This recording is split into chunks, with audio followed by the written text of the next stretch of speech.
മിശിഹായിൽ പ്രിയമുള്ള സഹോദരി സഹോദരന്മാരെ, പ്രിയമക്കളെ, ഇന്നേ ദിവസം ഹെബ്രായർക്കുള്ള ലേഖനം 12-ാം അധ്യായം 6-ാമത്തെ വാക്യം നമുക്കെടുക്കാം.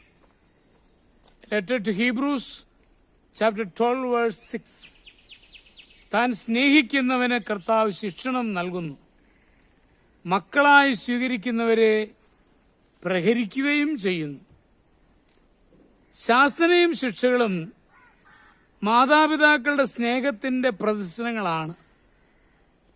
ശിക്ഷണമില്ലാതെ വളർത്തപ്പെടുന്ന മക്കൾ ദൂഷ്യ സ്വഭാവികളായിരിക്കും. ദൈവവും സ്നേഹിക്കുന്നവരെ ശിക്ഷിച്ചാണ് വളർത്തുന്നത്. ആധ്യാത്മിക ജീവിതത്തിൽ ഉയർന്നു വന്നവരെല്ലാം പലതരം ശിക്ഷണങ്ങൾ അനുഭവിച്ചവരാണ്.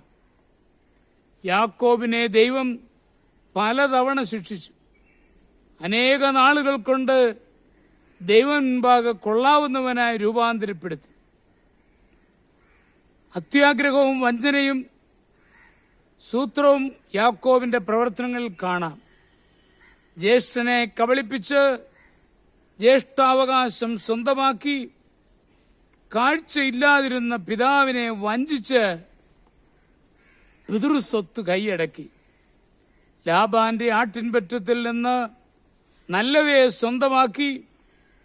ഈ കുറവുകളൊക്കെ ഉണ്ടായിരുന്നെങ്കിലും ദൈവത്തെപ്പറ്റിയുള്ള ബോധം യാക്കോബിനുണ്ടായിരുന്നു. ദൈവം യാക്കോബിനെ ഉപേക്ഷിച്ചില്ല. അവന്റെ പ്രവൃത്തികൾക്ക് തക്ക ശിക്ഷകൾ കൊടുത്ത് ദൈവിക ജീവിതത്തിലേക്ക് നയിച്ചു. വിവാഹകാര്യത്തിൽ യാക്കോബും കബളിപ്പിക്കപ്പെട്ടു.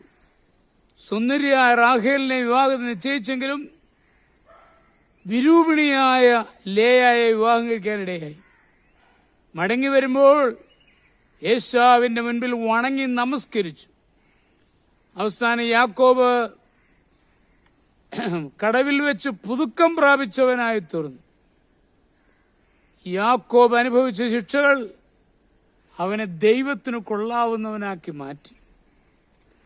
ദൈവം ഒരു മനുഷ്യനെ ഉപേക്ഷിക്കുവാൻ ഇഷ്ടപ്പെടുന്നില്ല. എങ്ങനെയെങ്കിലും തിരുത്തി ദൈവത്തിലേക്ക് കൊണ്ടുവരുവാൻ ശ്രമിച്ചുകൊണ്ടിരിക്കും. അതിനായി ശിക്ഷണങ്ങൾ തരും. ഏറ്റവും വ്യക്തമായതും പെട്ടെന്ന് കിട്ടുന്നതുമായ ശിക്ഷയാണ് മനസ്സമാധാനമില്ലായ്മ. ചെയ്തുപോയ തെറ്റിനെക്കുറിച്ച് മനസ്സാക്ഷി തരുന്ന കുറ്റബോധം നമുക്ക് കിട്ടുമ്പോൾ തന്നെ നാം നമ്മുടെ ജീവിതത്തെ പരിശോധിക്കണം. ദൈവം തരുന്ന ശിക്ഷകൾ സ്നേഹത്തിന്റെ പ്രകാശനമാണ്. നമ്മുടെ കർത്താവ് മിശിഹായുടെ കൃപയും പിതാവായ ദൈവത്തിന്റെ സ്നേഹവും പരിശുദ്ധാത്മാവിന്റെ സഹവാസവും പരിശുദ്ധ അമ്മയുടെ മധ്യസ്ഥതയും നിങ്ങൾ എല്ലാവരോടും കൂടി ധാരാളമായിട്ടുണ്ടായിരിക്കും, എപ്പോഴും എപ്പോഴും എന്നേക്കും. ആമേൻ.